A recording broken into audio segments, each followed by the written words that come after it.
We live in a place of natural wonders. Time to go exploring.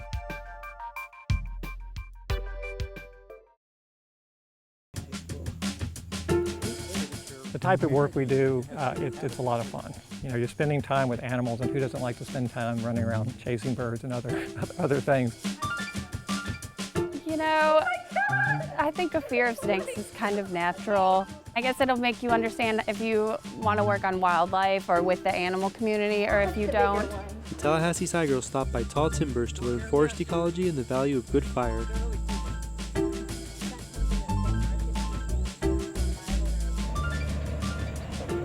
These girls are part of SciGirls Camp. For 2 weeks, they explore a variety of science settings and occupations, opening up a world of possible career choices. Today, they are visiting biologists at Tall Timbers Research Station and Land Conservancy. Well, we're excited to have the SciGirls coming here to the Tall Timbers, and our institution focuses on fire and the use of fire to maintain natural ecosystems in North Florida and throughout the state. And so we're going to be looking at fire and how it is that it affects plants, vegetation, wildlife, and all kinds of things here in these open pine woods of the southeast. Bruce Babbitt, who was the Secretary of Interior, he used to call Tallahassee the city between two forests. We have about 500,000 acres of great private lands north of town, and south of town you have nearly 1 million acres of public lands, and they are dominated by these pine forests that we'll be touring through today. I guess you could say I like the bird the most, little Harvey.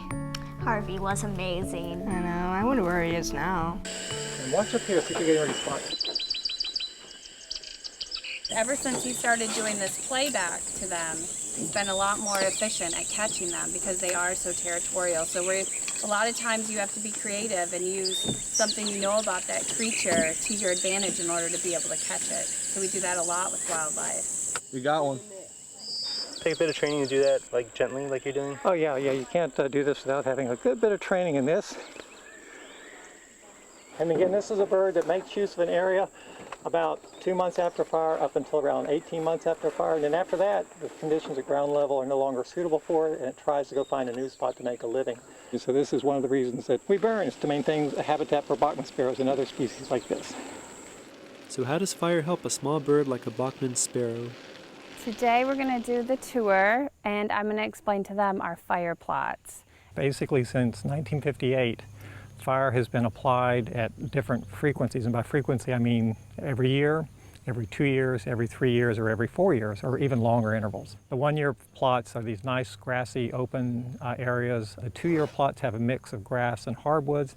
3-year plots start to get a little cluttered. You've got a lot of vegetation that creeps up to around your hips. We really like this kind of setup for wildlife. A 2-year burn rotation is what we call it, because it creates a good habitat of grasses, which you see all the grasses here, and forbs, which are kind of this weedy stuff, but they provide a lot of seeds that the quail need and other birds need to eat. But this is one that they were originally scheduling to be a 1 in 75 year fire return interval. It hasn't been burned since 1958, so this just shows you the long-term effects of removing fire from the landscape. What is the only thing you see on the ground in there? Just leaves, right? So there's no grass for the Bachman sparrow to nest in, there's no forbs for them to eat, just nothing. It's a wasteland. Each of these plots is an experimental space where Tall Timbers researchers can observe animal behavior in relation to how often it burns. And to know what an individual animal is doing, you have to be able to identify it. And then put DGYE, dark green over yellow.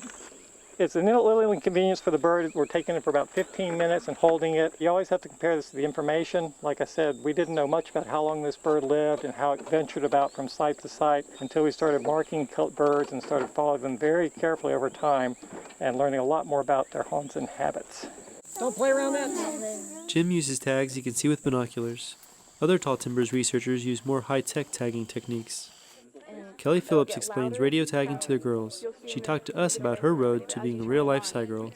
I bounced around in majors a lot as an undergrad, and I wasn't really sure what I wanted to do. And then I found Warnell at UGA, which is the Forestry and Natural Resources School, and it just kind of fit in. And it really worked out because we come down here for field trips, and I was down on a field trip, and I happened to meet Bud, the quail biologist. I got an internship, and that lasted for 16 weeks.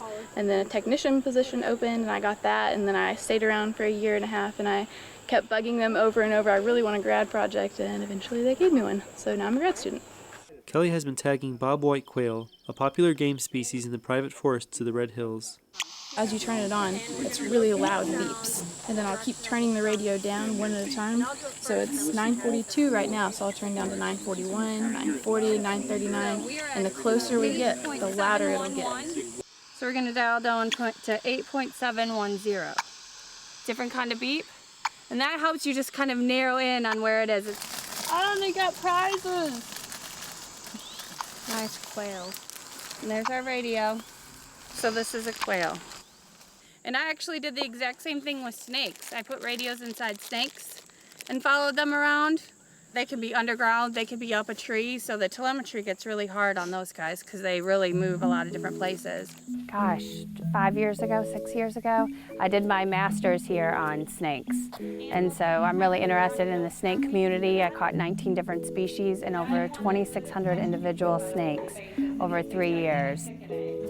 Honestly, my favorite would have to be most girls' nightmare, the snakes. I love snakes.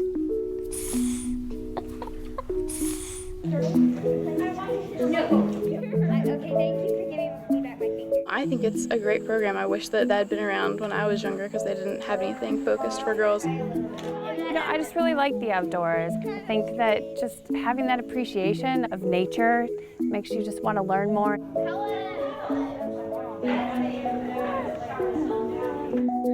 Tallahassee SciGirls is a joint venture between WFSU and the National High Magnetic Field Laboratory. For more information, visit scigirls.blogspot.com. For more information on tall timbers, visit ttrs.org.